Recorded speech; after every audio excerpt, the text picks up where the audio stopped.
This story ends with new rules, new warnings, and one very expensive lesson about punching Deathworld species. Look, nobody at Galactic Station Academy expected the semester to end with a complete restructuring of the Interspecies Conduct Handbook.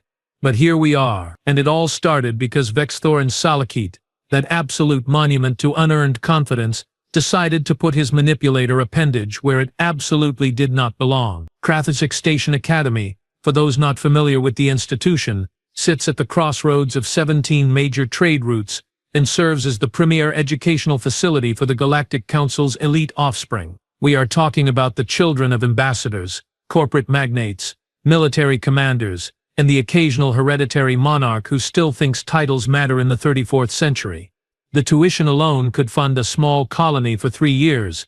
The waiting list, longer than a Vrelnak's mating tentacle, and significantly less pleasant to deal with. The Academy prided itself on diversity.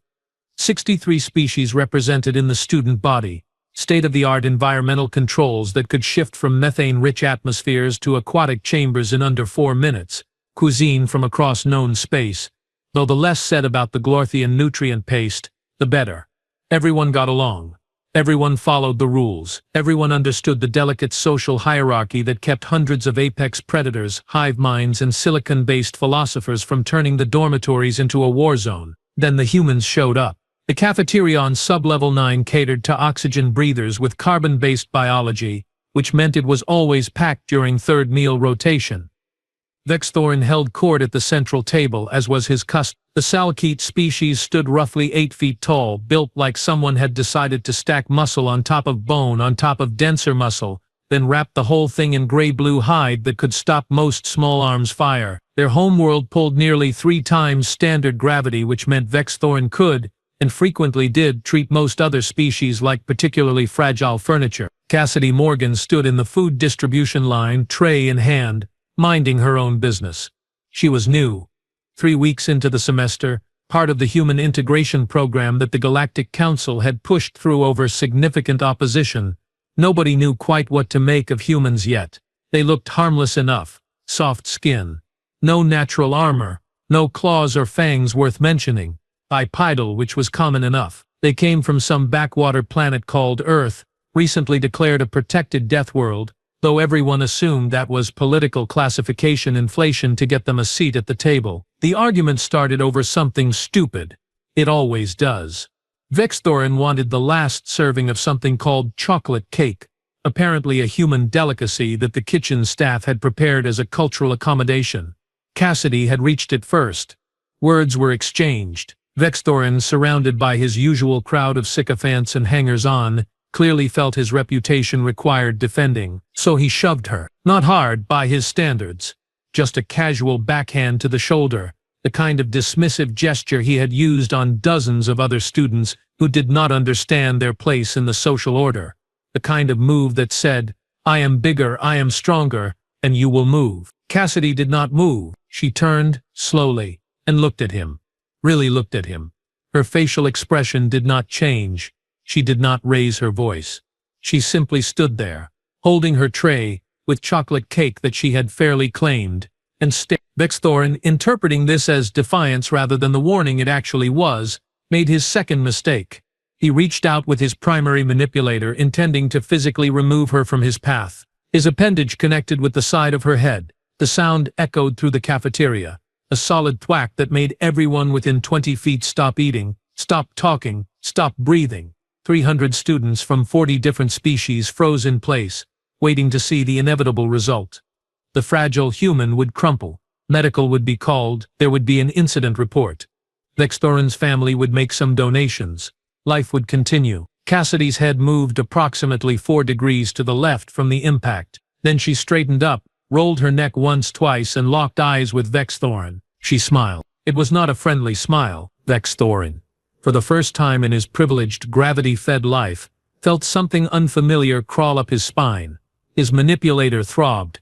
Actually throbbed. He looked down at it, confused, and saw the primary joint already beginning to swell. Cassidy took a bite of her chocolate cake, chewed thoughtfully, and swallowed before speaking. "You are going to want to get that looked at," she said, her voice carrying across the now silent cafeteria. "Hitting bone tends to hurt, Even for someone as tough as you clearly think you are."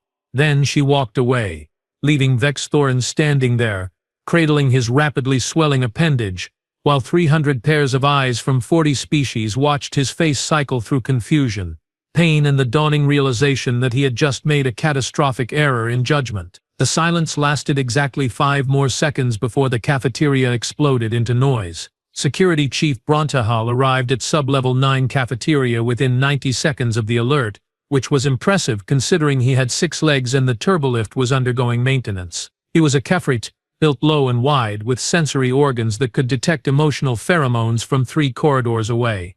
Right now, those organs were telling him the cafeteria was absolutely soaking in panic excitement and a concerning amount of vindictive satisfaction. All right, everyone, back to your meals. Nothing to see here," he announced, his translation collar rendering his clicking speech into flat Galactic standard. This was a lie. There was clearly something to see, specifically Vexthor and Salkeet sit at the medical station table, his manipulator appendage swollen to twice its normal size, while his entourage hovered around him like concerned satellites. "She attacked me," Vexthorn was saying, his voice tight with pain and indignation. "But human, she hit me." Bronthal pulled up the security footage on his wrist display.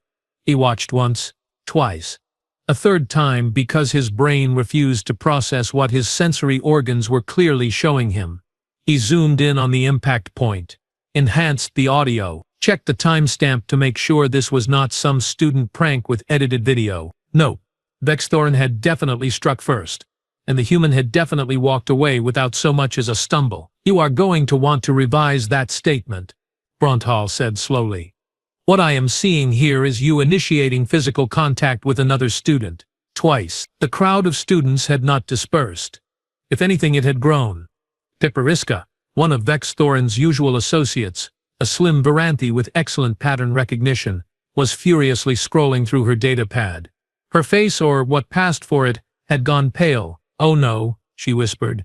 "Oh no. What?" demanded Krilshan, another of Vexthorin's group. "I looked up Earth. The actual classification files, not the summary we got in orientation." Pipariska's voice climbed half an octave. "It is a Class 12 Deathworld. Class 12. The briefing packet said Class 7. Someone made a typo. Or they lied. Or, oh, ancestors preserve us. They rounded down for political reasons." The surrounding students started pulling up their own data pads. The cafeteria filled with the sound of frantic searching and increasingly horrified realizations. Humans had been admitted to Krathazek Station Academy as part of the Galactic Council's latest diversity initiative, pushed through by the diplomatic corps over the objections of, well, pretty much everyone who worked in education. The humans wanted a seat at the big table. They wanted their offspring educated alongside the elite of galactic society. They had resources, trade goods, and a surprising amount of leverage for a species that had only achieved faster-than-light travel 40 years ago. The compromise had been simple. Admit a small number of human students. Observe, evaluate, see if they could handle the rigorous academic environment without, dying or causing an interstellar incident. Nobody had bothered to do a deep analysis on human physiology. Why would they? The preliminary scans showed them as soft, squishy, vulnerable, standard carbon-based life. They required roughly 1 standard gravity, breathed oxygen, 8 organic matter, boring, harmless. The Salkeet, by contrast, everyone knew about, high-gravity world specialists. Their children were born into twice standard gravity and thought it was relaxing. By the time they reached adolescence, they could operate comfortably in environments that would crush most species into component molecules. They were tough, they were strong, and they knew it. Vexthorin came from old money and older arrogance.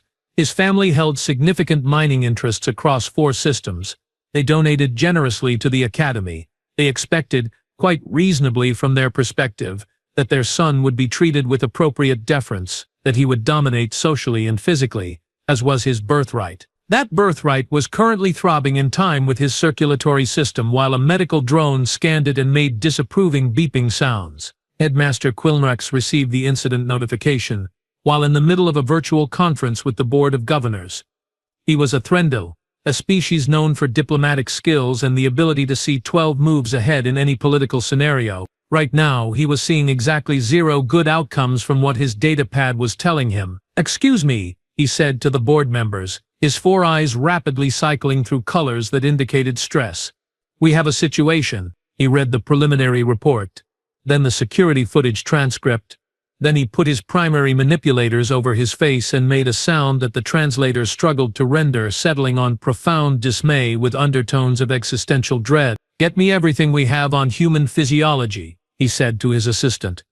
"The real files, not the orientation summary. And someone find that human student before this turns into a full diplomatic incident." His assistant, a competent young Frillian named Tessica, nodded rapidly. "Sir, should we contact the Sulkite family?" Quilrex's eyes cycled to a deep purple. "Oh, they are going to contact us. Probably in the next 10 minutes.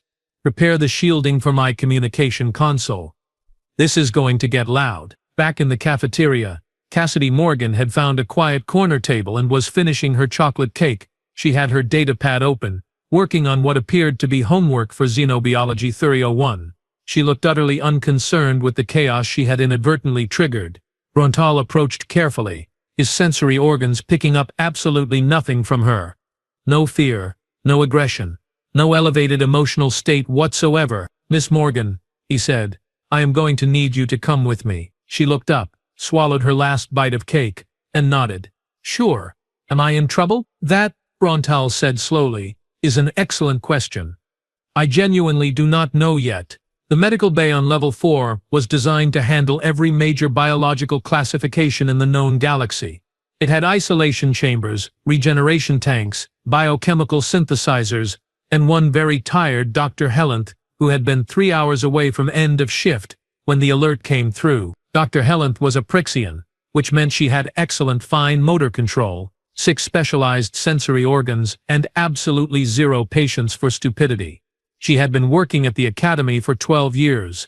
She had seen every kind of student injury possible. Sports accidents, lab explosions, that one incident with the zero-gravity mating ritual gone wrong that nobody talked about anymore. This was new. "Let me see if I understand correctly," she said, waving her scanning apparatus over Vexthorin's swollen appendage.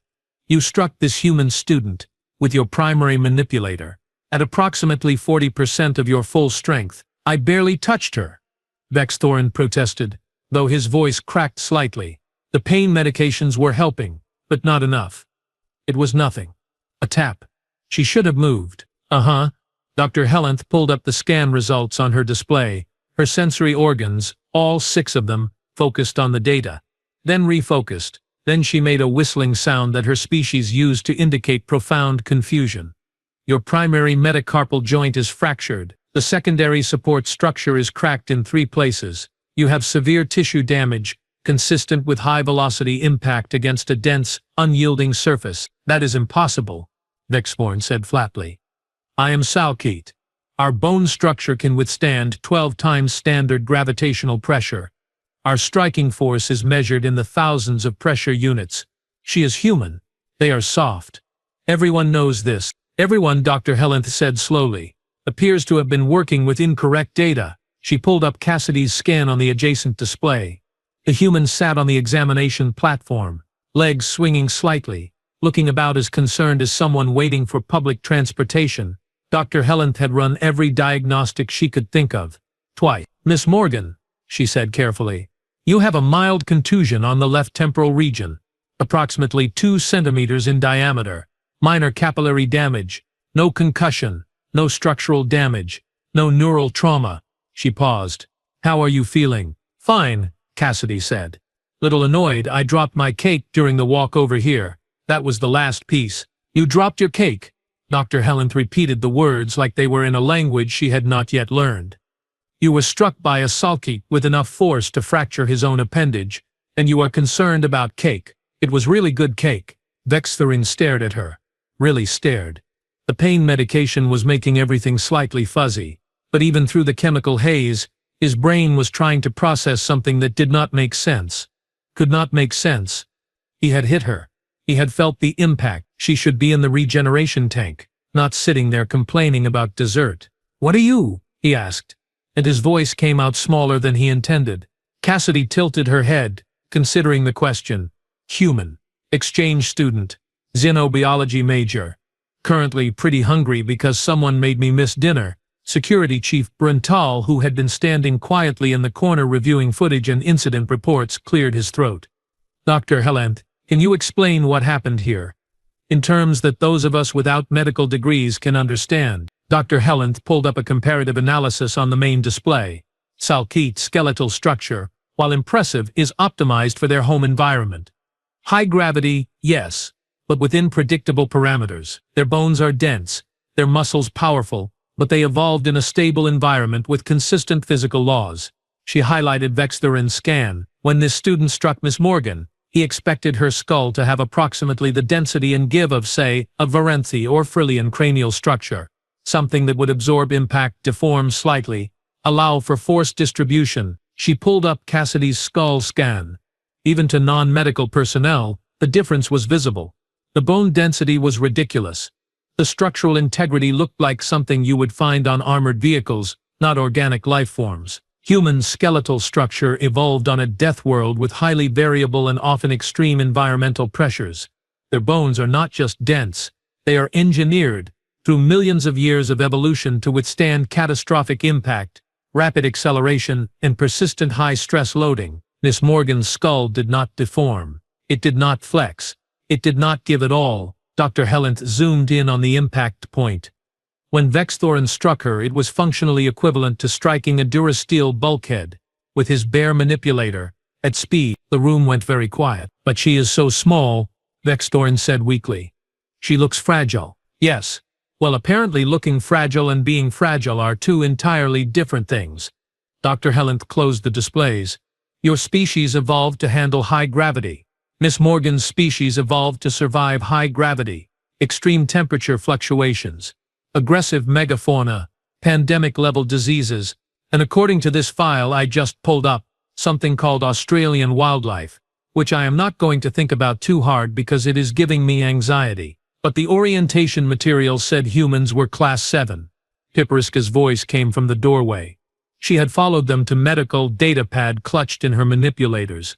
Class 7 is manageable. Class 7 is normal-ish. The orientation materials, Bronitel said grimly, pulling up his own datapad, contained what we now believe was either a clerical error or a deliberate political softening of the facts. Earth is designated as a Class 12 death world. Class 12, that puts it in the same category as Vrax Prime, which is actively volcanic, and Kreshtar, where the atmosphere is mildly acidic and it rains metal shards. Cassidy raised her hand slightly. To be fair, Earth is not that bad. I mean, yes, we have earthquakes, hurricanes, tornadoes, tsunamis, wildfires, floods, droughts, blizzards, venomous everything, and predators that think humans are crunchy and good with ketchup. But you get used to it. You get used to it, Vexthorin repeated numbly. Sure. I mean, humans are pretty adaptable. It is kind of our thing. She shrugged. We are not the strongest species, not the fastest, not the smartest, probably, but we are really, really good at not dying when everything is trying to kill us. Which on Earth, everything is, constantly, it builds character.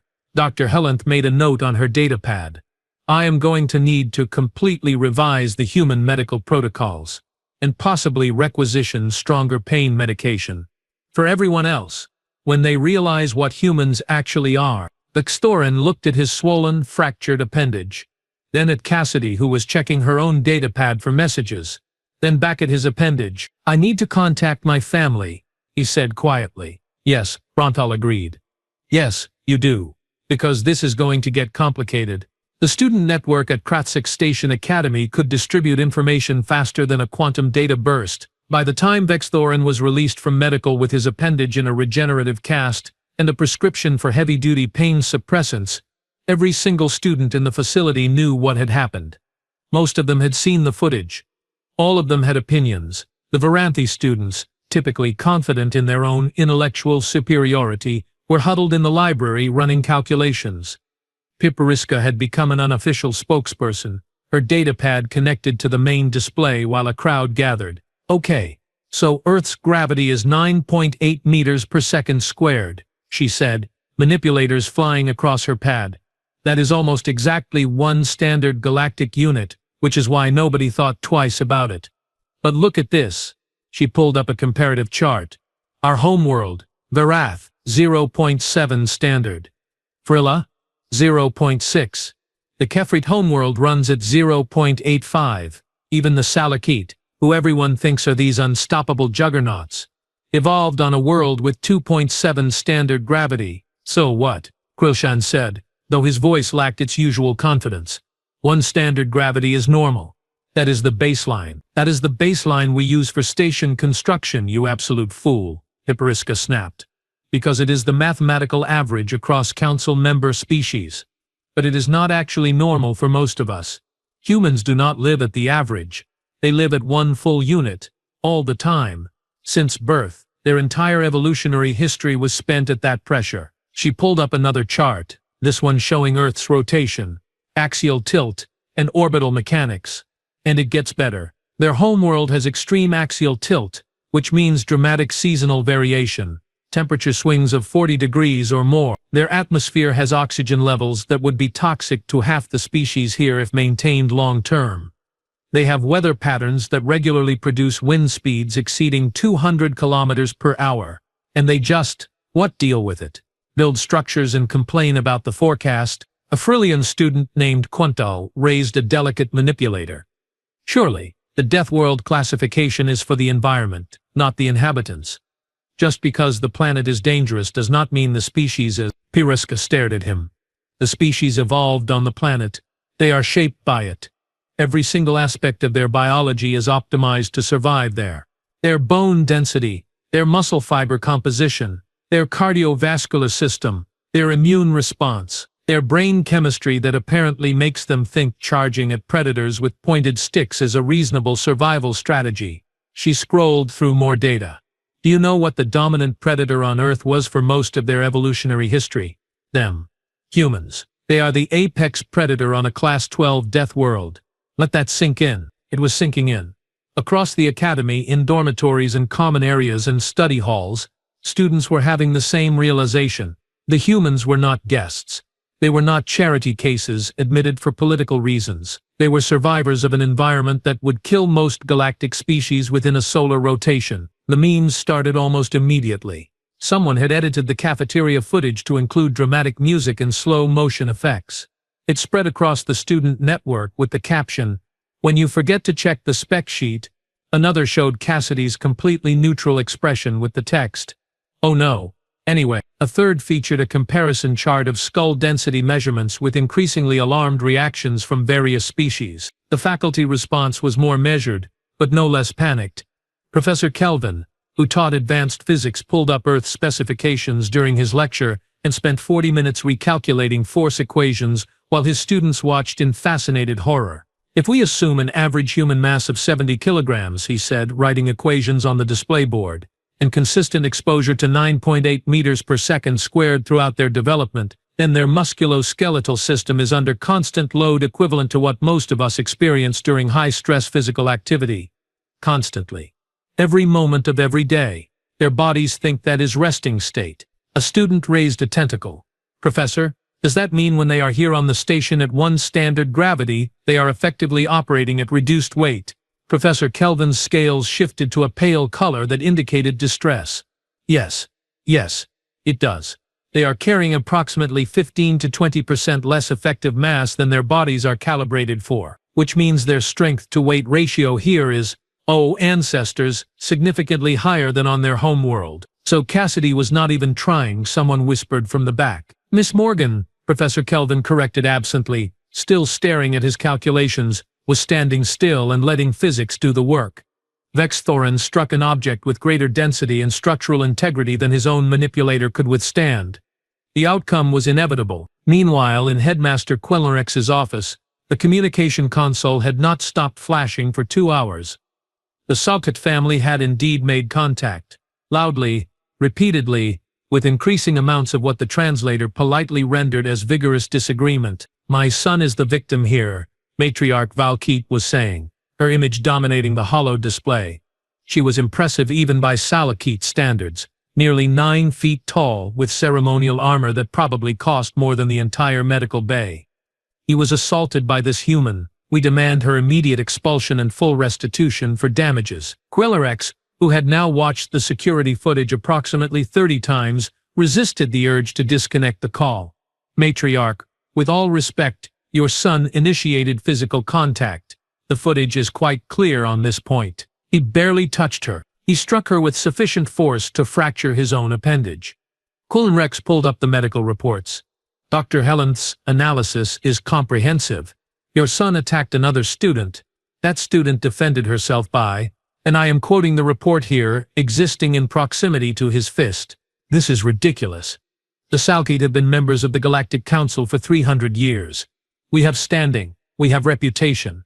We will not be humiliated by some upstart species from a backwater system. The backwater system in question, Quillerex said, his voice taking on an edge, is a Class 12 Deathworld that produces sapient persistence hunters with skeletal structures that make Durasteel look fragile. Perhaps your reputation should include not attacking them unprovoked. The matriarch's expression cycled through several colors.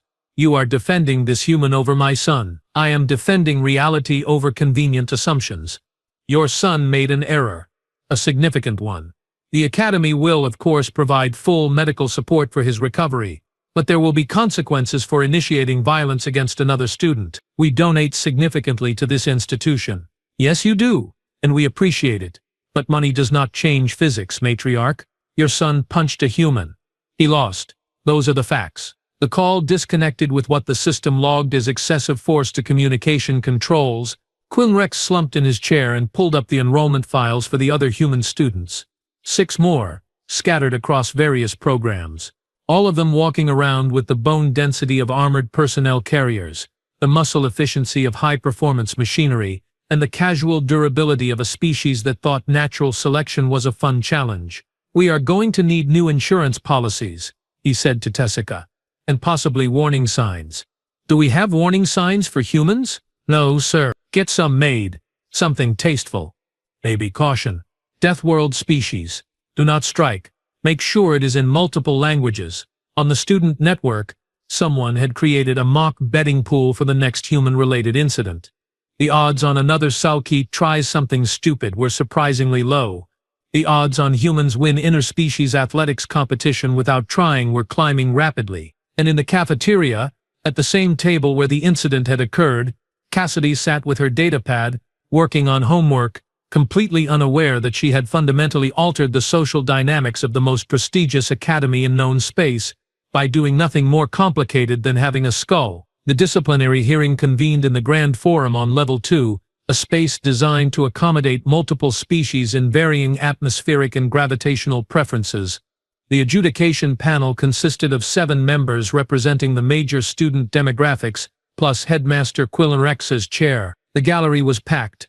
Apparently nothing drew a crowd like watching privilege collide with consequences. Vexthorn sat at the respondents' table, his appendage still in its regenerative cast, flanked by 2 legal representatives his family had hired. They were Corthaxian barristers, known for aggressive defense strategies and a win record that made most prosecutors nervous. They looked confident, expensive, ready for battle. Cassidy sat alone at the complainant's table, wearing the same casual station clothes she had been wearing in the cafeteria. She had a single datapad and a drink container that, according to the label, contained something called coffee. She looked like she would rather be literally anywhere else. This hearing will come to order, Quillerex announced, his translation collar projecting his voice across the forum. We are here to address the incident that occurred in Sub-Level 9 Cafeteria 3rd Meal Rotation 4 days ago.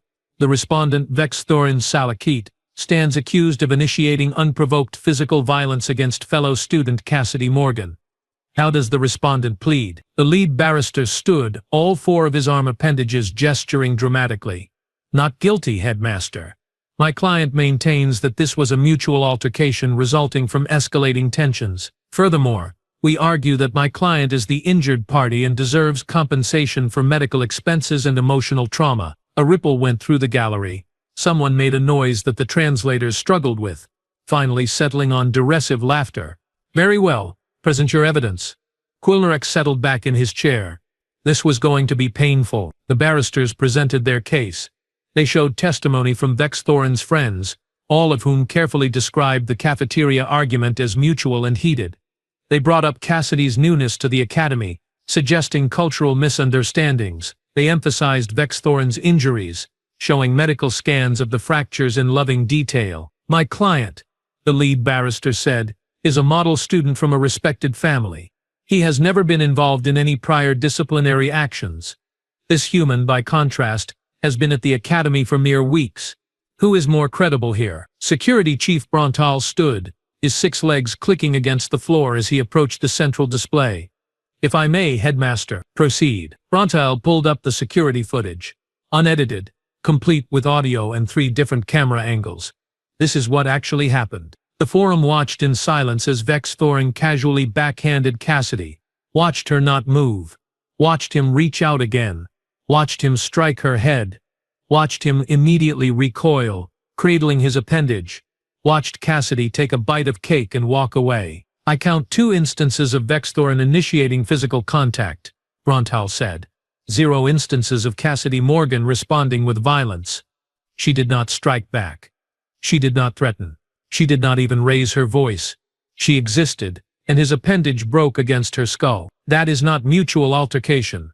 That is assault followed by immediate karmic consequences. The barristers huddled, whispering urgently. The confident posture had evaporated. We would like to call the complainant to testify, the lead barrister said, and there was a desperate edge to his voice now. Cassidy stood and walked to the testimony platform. She did not look nervous. She looked bored. Miss Morgan, the barrister began, is it true that you and my client had been arguing prior to the incident? Yes. And is it true that tensions were high? I mean, he seemed pretty worked up about cake. I was just hungry. But you refused to yield when he requested the item. Requested. Cassidy repeated the word like she was testing its flavor. He demanded, I move. I had reached the cake first. First come, first served is a pretty universal concept, I thought. Was I wrong about that? The barrister shifted tactics. My client comes from a species known for their strength and durability. Surely you understood that physical confrontation with a Salkite would be dangerous. Oh, I understood perfectly. Cassidy took a sip of her coffee. Which is why I did not hit him back. That would have been dangerous. For him. You are claiming you could have harmed my client. I am claiming I did not want to put anyone in the regeneration tank over chocolate cake. Which, for the record, was really good chocolate cake, so I understand the temptation. But no, I was not going to escalate to actual violence over dessert. I just stood there. He is the one who decided my face was a good striking surface. And you expect this panel to believe that you, a human, could harm a Salkite? Cassidy set down her coffee. Do you want a demonstration? Because I can tap his cast and show you exactly how much pressure it takes to make him regret his life choices. Again, Vexthorin actually flinched. The gallery noticed. That will not be necessary, Wilrex said quickly. Miss Morgan, can you explain why you were uninjured by an impact that fractured Vexthorin's appendage? Sure, basic physics and evolutionary biology. I am from Earth. Earth has one standard gravity, which apparently is higher than most of you are used to. Our bones are dense because they have to be. Our skulls are especially dense because our brains are important. And evolution decided wrapping them in what is functionally organic armor was a good investment. She shrugged. He hit me hard enough to hurt himself. Not hard enough to hurt me. That is not my fault. Panel member Thrixnall, a Viranthi biologist, leaned forward. Miss Morgan, for the record, can you clarify Earth's actual Deathworld classification? Class 12. Though, honestly, I think the classification system is a bit dramatic. Yes, Earth has some challenges. Active tectonics, dynamic weather, biodiversity that includes a lot of things with teeth and venom and bad attitudes. But humans adapted. We are good at that. What kind of challenges are we talking about? Another panel member asked. Cassidy considered. Well, we have megafauna that can weigh several tons and consider humans food. We have weather systems that can level entire cities. We have seismic events that restructure geography. We have microscopic organisms that can kill us in horrible ways, so our immune systems are basically in constant warfare. Oh, and we have mosquitoes, which kill more humans per year than any other animal and are somehow still not extinct, which should tell you something about how hard things are to kill on Earth. The gallery had gone very quiet. And you just live there? Normally? The Thrixnol asked. I mean, it is home. You get used to it. Check the weather forecast. Get vaccinated. Don't pet the wildlife. Standard stuff. At the respondents' table, the barristers were frantically scrolling through datapads, reading up on Class 12 Deathworld specifications with expressions of mounting horror. Another human student, seated in the gallery, raised his hand. Can I add something? Quilnrex gestured permission. The student stood. My name is James Chen. Also human. Also from Earth. I just want to point out that Cassidy is being super modest. Humans do not just survive on Earth. We climb to the top of the food chain using persistence hunting, tool use, and spite. We are not the biggest, not the fastest, not the strongest in pure terms, but we do not quit, we do not stop, and we remember. You know what our ancestors did when they wanted to hunt something bigger and faster than them. They followed it, for days, until it collapsed from exhaustion. Then they ate it. That is human strategy. That is what we are. Another human student spoke up, a woman named Rachel Torres. Also, we domesticated wolves. We took apex predators and turned them into pets through selective breeding and friendship. We did this while also hunting mammoth-sized creatures with rocks tied to sticks. Just for context, the panel members looked at each other. Several had changed colors, indicating stress. Quilnrex cleared his throat. Thank you for that enlightening context. Does the defense have anything to add? The barristers conferred briefly. No, Headmaster. We rest our case. Everyone knew what that meant. They had nothing. No defense. No counter-argument. Just a client who had punched a human and learned an expensive lesson about assumptions. The verdict came down 48 hours later, which was record time for the Academy's disciplinary system. Normally these things dragged on for weeks while various parties negotiated and postured. Not this time. The evidence was too clear, the physics too straightforward, and frankly nobody wanted to prolong the embarrassment. Vexthorn received a formal reprimand on his permanent academic record, a 2-week suspension, mandatory enrollment in a conflict resolution seminar, and 100 hours of community service in the cafeteria he had disrupted. He was also required to issue a public apology to Cassidy Morgan, delivered in the same grand forum where the hearing had taken place. The apology was brief, painful, utterly lacking in the casual arrogance Vexthorn had previously worn like a second skin. He stood at the podium, cast still on his appendage, and read from a prepared statement that his barristers had almost certainly written for him. I made assumptions based on incomplete information, he said, his voice barely carrying across the forum. I initiated violence against another student. I was wrong. I apologized to Cassidy Morgan and to the Academy community for my actions. Cassidy, sitting in the front row because apparently she was required to attend, nodded once. Apology accepted. Do not do it again. The real punishment, though, was not official. It was social. Vexthorin's family, mortified by the galactic attention the incident had received, quietly reduced their public profile at the Academy. His former entourage scattered, unwilling to associate with someone who had become a living meme. He ate lunch alone now at tables far from the human students and kept his head down. Papriska, who had distanced herself immediately after pulling the Earth classification data, later admitted she felt bad for him. He was an arrogant fool, she told anyone who would listen. But he genuinely did not know. None of us did. The Academy failed to provide accurate information, and he paid the price for institutional incompetence. She was not wrong. 3 days after the verdict, Headmaster Quilmerx announced sweeping policy changes. First, all species classification data in orientation materials would be audited and corrected. No more rounding, no more political softening of facts. If a species came from a Class 12 Deathworld, the students would know about it up front. Second, a new mandatory course was added to the curriculum, Deathworld Species and Survival Adaptations.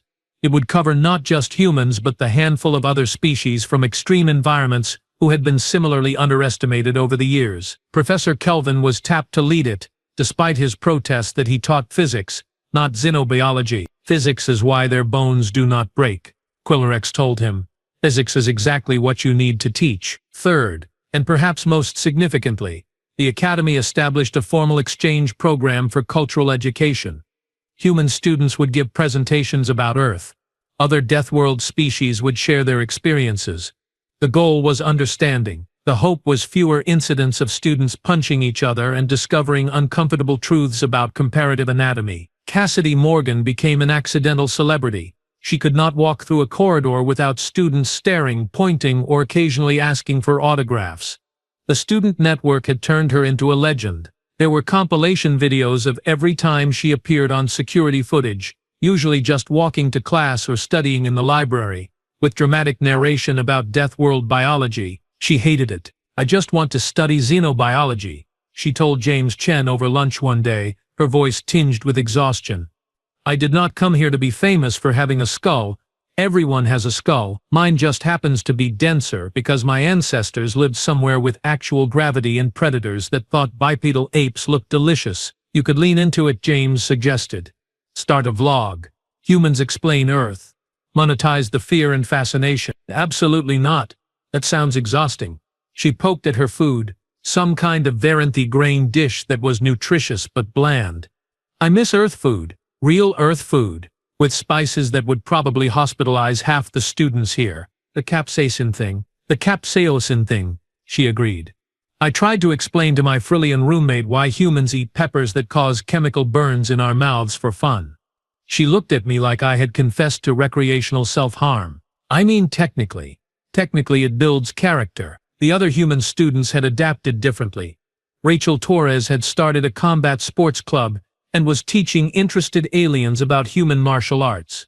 The first session had 40 students, the second session had 12, after everyone realized that human flexibility and joint mobility was frankly horrifying to species with exoskeletons. James had joined the astrophysics research group and kept accidentally intimidating his lab partners by lifting equipment they needed 3 people to move. The alien students, for their part, were experiencing a collective recalibration of their understanding of the universe. The humans were not guests. They were not charity cases. They were survivors from a world that had spent millions of years trying to kill them, and they had won. Some species found this terrifying. The Frillians, delicate and conflict-averse, gave human students a wide berth in corridors. Some found it fascinating. The Kefrits, who respected toughness, started inviting humans to their social gatherings, and some, like Piperiska, found it educational. "I was wrong about humans," she announced during one study session, her manipulators flying across her datapad as she compiled notes for a presentation. "We all were. We saw soft skin and assumed weakness. We did not consider that soft skin might be a feature, not a bug. Flexibility, adaptability, the ability to heal quickly from injuries that would permanently damage species with rigid exoskeletons." She looked up at Cassidy, who was working on homework at the same table. "You are not fragile. You are optimized for a different kind of survival." Cassidy glanced up from her xenobiology notes. "That is probably the nicest thing anyone has said about humans since we got here. Usually it is just variations on terrifying or potentially dangerous." "You are those things too," Piperiska said cheerfully. "But in an educational way." 6 weeks after the incident, Cassidy finally reclaimed her normal routine. The staring had decreased. The whispers had mostly stopped. She could eat lunch without someone asking her to describe Earth's most dangerous predators or explain how humans survived before modern medicine. She sat in the cafeteria, at the same table where everything had started, working on her datapad. There was chocolate cake on her tray. She had reached it first, and this time nobody questioned her claim. Across the room, Vexthorn was finishing his community service shift, cleaning tables and collecting trays. He glanced in her direction once, briefly, then looked away quickly. Cassidy did not notice. She was too busy studying cellular adaptation in silicon-based life forms, completely absorbed in the actual reason she had come to Krathazik Station Academy in the first place. To learn, to study, to understand the incredible diversity of life in the galaxy, and occasionally, apparently, to teach everyone else a lesson about assumptions, physics, and the inadvisable nature of punching a species that evolved, dodging meteor strikes and wrestling predators for fun.